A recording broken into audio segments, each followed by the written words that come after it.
Saya ingin menjemput Cik Fiona Tan.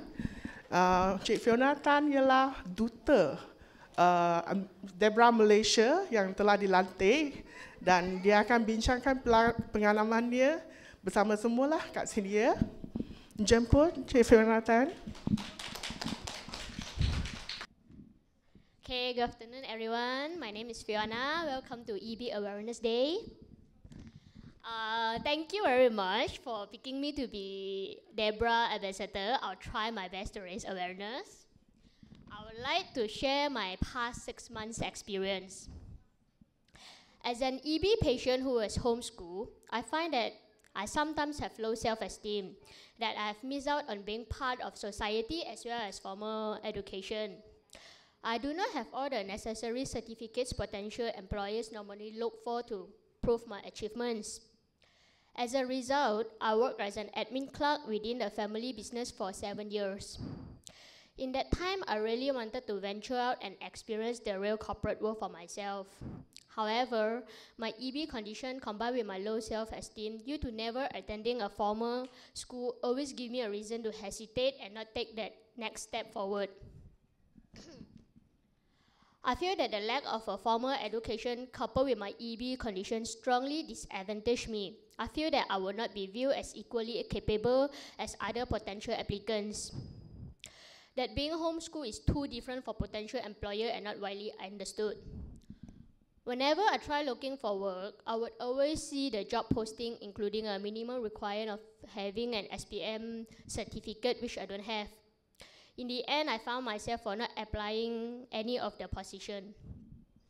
After my boyfriend saw how much I wanted to venture out into the corporate world and break away from the family business, but was holding back by unnecessary worries of not having any SPM cert and having no experience working in the corporate world. Mostly, I worried that I couldn't survive working in the real corporate world as I felt that I was being protected in my family business all this while. All these unnecessary worries were the big stone that stopped me from stepping out of my comfort zone all this year. Thankfully, he encouraged me to just start sending out my resume. At this stage, I didn't even know how to prepare a CV. Together, my boyfriend and I worked on putting all my work experiences and skills that I had gained into a proper CV. Next, I just started sending out my resume to all positions I wanted, ignoring the minimum SPM certificate requirement. It felt like a dream for me to be able to step out of my comfort zone and actually apply for a job in the corporate world. When I got a call for my first job interview, I was very nervous. The night before this interview, my boyfriend helped me prepare by rehearsing with me and giving me reassurance. And his total support, that feeling continued for over a week as I attended several interviews during the period. In the process, I began to worry if they would even call me back. One day when I had completely given up hearing back about these interviews, I got a call for another interview as a legal clerk in a law firm. Somehow I got a job.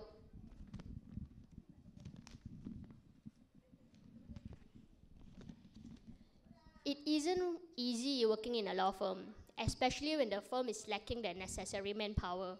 My boss also had a very high expectation of me and told me that he wanted me to handle the entire department for him within a month.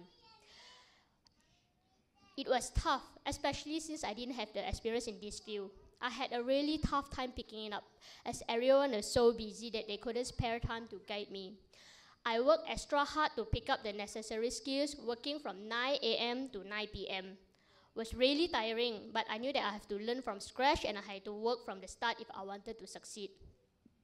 After a few months handling the stress, my boss finally told me that I was not suited for the job and sacked me. That was a big blow to me and my confidence. I felt that all the hard work I had gone through trying to be independent and work in the corporate world was wasted. I was heartbroken and lost faith. I cried and cursed a lot and thought, why is it so unfair? Why does my hard work not pay off? I'm so tired of trying. Fortunately, my boyfriend never stopped supporting me and giving me advice. He gave me a pendant resembling a drill that I was wearing right now. He said that no matter how hard things got, I just have to keep drilling my way out and never give up. I was also thankful to have a few close friends who supported and encouraged me to try again when I was depressed. That's how I eventually recover and start sending out my updated resume again, finally landing my current job as a credit admin in a development company. Even then, I still had a lot of struggle to cope with. Working with EB can sometimes be challenging. My leg is covered with very thick skin. Sometimes there are water blisters deep within the skin. I have to cut through the thick skin, but sometimes the water blisters are too small and are hiding too deep. It's very hard to cut and cost me a few sleepless nights due to the pain. And yet, I still have to get up to work in the next day. But that was okay because I knew that the pain would pass. And even if it comes back, I just had to bear and live with it. In that pain you experience, you may cry and you may feel like giving up. But just remember that it's just temporary and it will eventually pass. Never see it as something permanent. You know, recently my boss was talking to me and he said, "Fiona, do you know the reason I hire you? It's because of the courage you had in sending in your resume and walking in for an interview despite knowing you may not be good enough compared to all the fresh grad that apply for the job. And yet knowing that didn't stop you from trying. I admire your courage and determination." Hearing this, I was very touched. I learned that as long as you are willing to try and step out of your comfort zone, there is always an opportunity that awaits you. I believe the people around us plays an important role, whether it's your family, your friends, or a close partner. Without my boyfriend's continuous support and encouragement, I might never have dared to step out.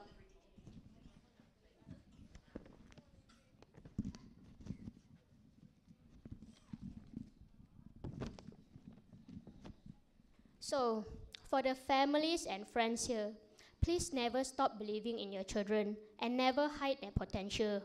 To those of you looking to break into the working world, never stop listening to your heart. People are going to doubt you and worry about you getting hurt, and that's okay, but you should never back down. Because no one knows your limit, not even yourself. We have to always test how far we can go. We must never let go of our dream and what we really want to do. Never give up easily. Yeah, that's it. Thank you.